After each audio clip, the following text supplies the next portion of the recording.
Alright, let's quickly talk about the Andy Ruiz Anthony Joshua fight.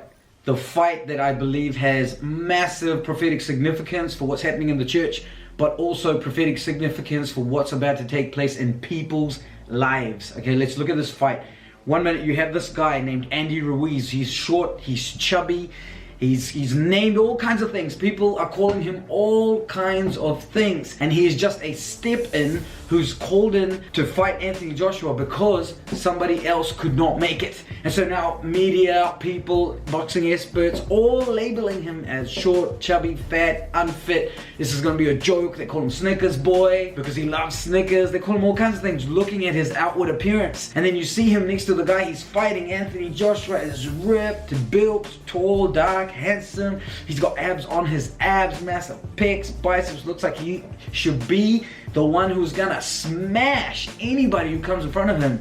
And so suddenly you start to see that man loves to look at the outward appearance and makes all judgment, all decisions on the outward. But little do people know that Andy Ruiz, even though he was so chubby and soft, was actually boxing from when he was 7 years old. That he had 105 amateur fights where he won. He lost 5 and he won 105 of them. Now he eats, sleeps, breathes boxing. That he understands the sport. He understands what's going on a level that even people that weren't boxing fans just jumped on the bandwagon, call him all kinds of names, and like there's no way he can do jack. And even boxing experts wrote him off. But this is just like you and God. When you have a history with God, just like David.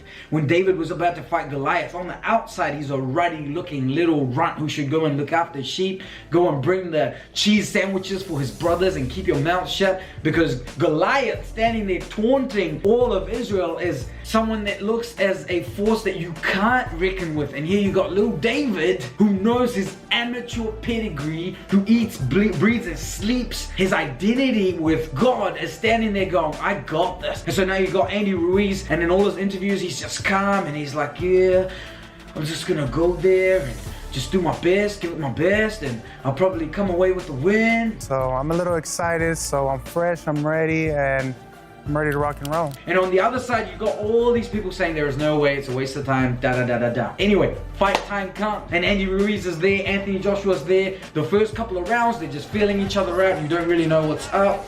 In the third round, Andy Ruiz starts to let loose a little bit, and while he's letting loose, there he goes down!